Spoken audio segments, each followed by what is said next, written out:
everybody. I am Otis Roper. And I am Brandon Roper. And we are still the Super Roper Brothers.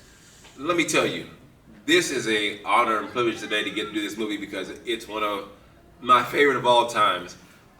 Give you a little backstory about this movie. We rented it by accident because my parents in the 90s were about to leave Blockbuster one night. And they was like, if you guys don't grab something, we're just going to go, you're not going to get anything. So I walked by this movie and I just grabbed it off the shelf and we took it home and we ended up watching it. Now it was rated R, so how did that get past our parents? I think mostly because there's nothing like overly gratuitous. No, but you know, our dad was very, you can't watch rated R movies until like a certain age, but like this one he was just like whatever, they didn't care. And it ended up being one of the best things that ever happened to us. I'm talking about the inexplicable, incredible film directed by Sam Raimi called The Army of Darkness. Yes. Now, here's the great thing about this movie. First of all, it's a sequel. The third in a trilogy.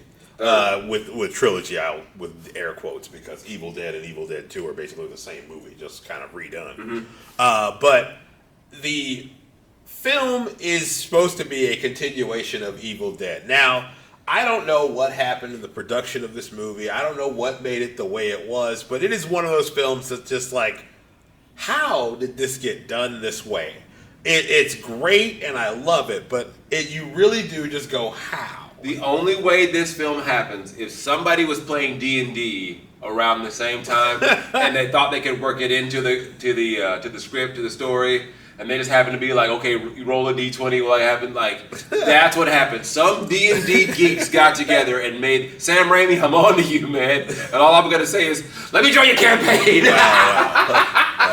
Storm, it's when a film comes together that has no right to be as good as it actually is. We see the same thing when it comes to Big Trouble in Little China.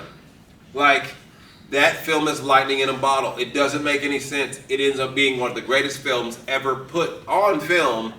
For some reason, it just ends up being way more fun and awesome than it actually is. Yeah, and that's basically what this entire movie is. It's a lot of seemingly random stuff that is held together by the charisma of the lead actor, oh my goodness, by the capability of the director, and by the willingness of everyone else to just go along with it. It doesn't make any sense. And so we have director Sam Raimi with Bruce Campbell. I don't know how many times they had worked together before that, but they basically had this understanding, and they got great chemistry whenever it comes to their working environment, I guess. So tally ho, and let's get on with it. This film basically starts off with... it starts off with a portal pulling Ash into it's the end of Evil Dead, where he gets pulled into a portal. He gets sucked in, he doesn't know what's happening, and You don't either. Yeah, it's him and his car and basically his shotgun get pulled through this portal. Don't forget the chainsaw. Oh yeah, the chainsaw makes it too, where he's found instantly by... British knights, essentially. We think they're British, but we assume they're English. They're called, the king's name is Arthur. Yeah, the king's name is Arthur. A new castle, a new kingdom's going to be born. Yes. You know who that is. Arthur and Duke Henry the Red. So anyway, we find in the aftermath of what we can guess is a battle between Arthur and Henry's men that basically that Ash is taken prisoner with the rest of them. They take him, they lock him up. My name is Ash. Yes, and I am the slave. That's how the movie opens. Just him getting whipped. Close as I can figure it. 1300 So AD. he's taken to the castle. They throw a guy in the pit. The pit has the pit of what? We don't know. It has no name. It's just a pit. Why do you keep the pit? They don't know why they keep the pit. Why haven't you closed the pit? Because it's just the pit. Isn't the pit wonderful? Yes. They throw a guy into the pit, and immediately, so everybody, in the true Sam Raimi fashion, everyone gets real quiet and looks in, gets real close. The camera is below them. They all look down, and then in true horrifying fashion, more blood than can possibly be in a human's body comes gushing out of the bottom. Generate that kind of voice. Nobody, no thing has, like, I mean, I'd scarcely say there was enough blood for a full-grown African elephant that shot straight up with high blood pressure. Yeah, straight up out of the pit, just blah, like. And so we don't know what horrors lie in the bowels of the pit. That pit. Okay. Anyway, we're going too far into detail, but Ash gets his gun. He gets his chainsaw. He proceeds to amaze and bewilder all of these English people. S-Smart's top of the line. Yes. Shop smart. Shop S-Smart. And the trash talk doesn't stop. Some of the most quotable, the greatest one-liners of all time are in this film, delivered with absolute gusto by Bruce Campbell. You know, the shoelaces untied. Man.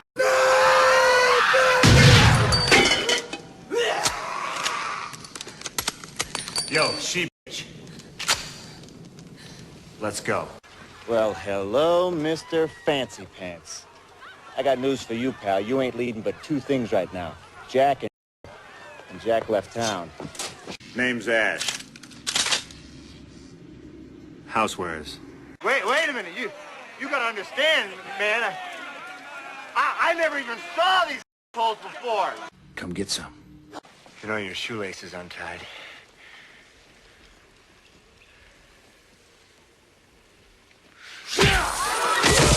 This is my boomstick. First you want to kill me, now you want to kiss me. Blow. Give me some sugar, baby.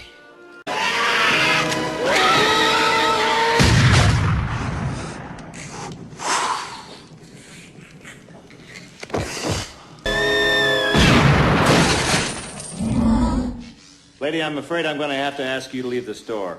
Man. First you want to kill me. Now you want to kiss me. This is my boomstick. Classic. This film is zany. It's basically a Looney Tunes sort of fever pitch that comes to it. Bad Ash and Good Ash.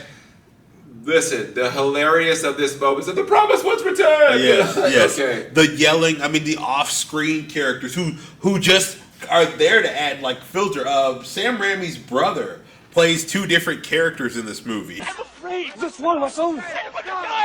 You can count on my steel. Did you say the words right this time? He plays two different. I think his name is Jason Raimi. I don't know. He was in The Darkman. He was in. Oh yeah, he was also in the Xena and Hercules, which is Sam Raimi kind of dabbled in as well. Those, I mean, just these characters, where they are, what they do. So here's the synopsis. Ash gets sucked back in time. He's got to find this book to get him back to his time. And there is an army of the dead that's trying to stop him from getting back to his time. And then all of the side nonsense that you can think of basically happens to him before he can do that. Yes. So the film has some of the zaniest, looniest, like battle scenes, fighting against skeletons that are obviously being puppeted by somebody else, so they're not even. It's just off the chain. Some of the fight scenes with Ash is fighting up the stairs, two people on both sides with two swords, and he's blocking and parrying, attacking both of them, on both sides of them. It's not to be taken seriously. It's just the kind of over-the-top zaniness that, if you want to watch a fun film, this is a fun film to watch. This is kind of like one of those important things. It's like tone.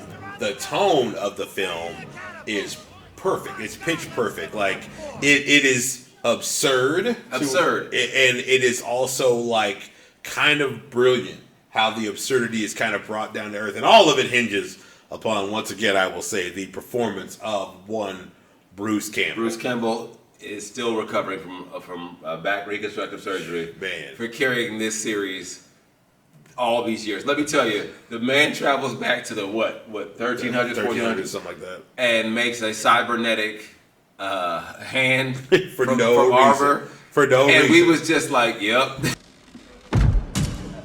That one.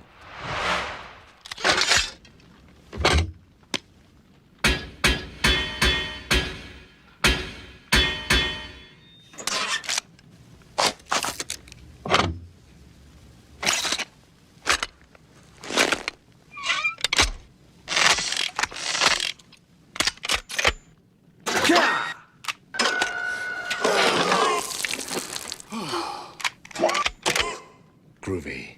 I mean, we were you just don't like, yeah. Don't ask. Don't ask.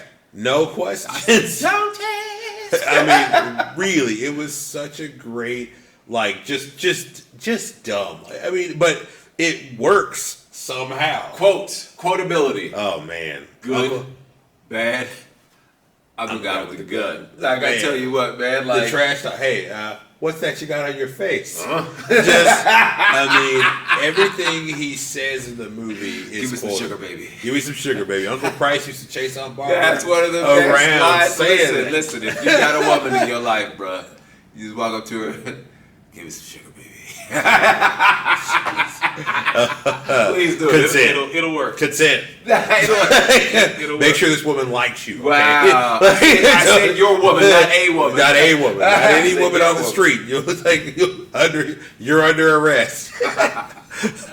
No, but So- it's a fantastic like ride. This is a theme park ride of a movie. It is- The ending is not the original ending. No. And in this case, I will say they did it better by not following the original ending. No, the change ending is so awesome. It is the accumulation of everything Ash has become throughout the movie. So if you didn't think you could like one of the best lines of the movie, are all men from the future, loud-mouth braggarts.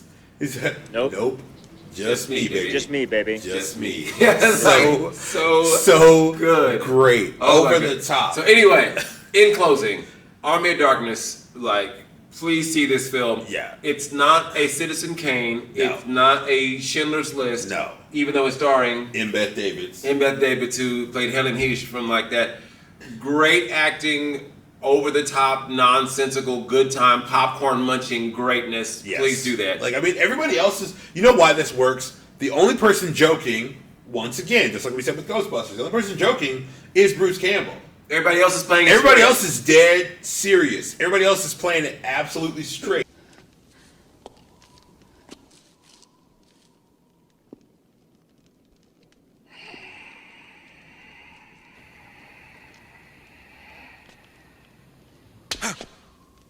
It's a trick. Get an axe.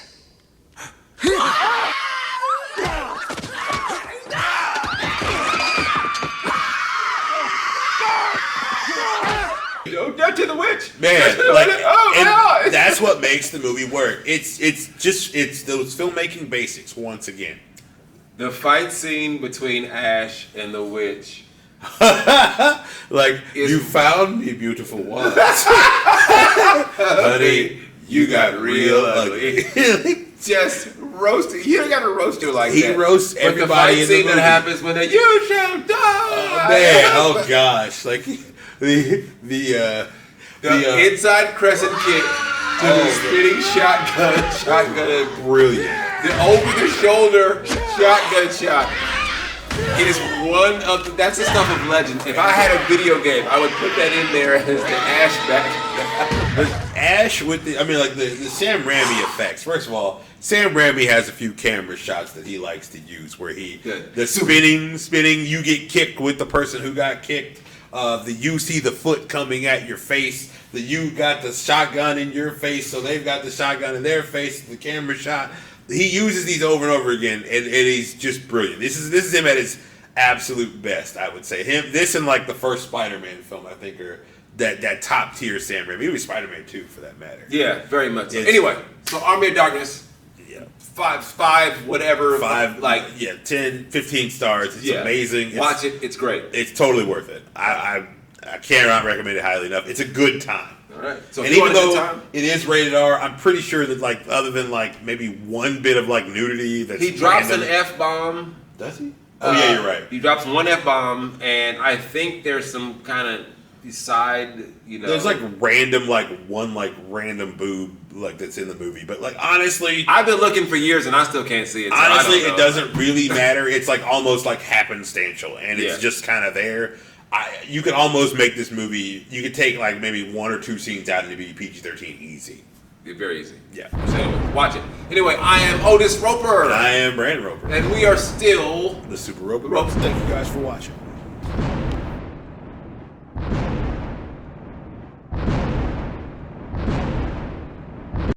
I'll pay you the usual rate. If you want the shots, I'll take the staff job. Double the money.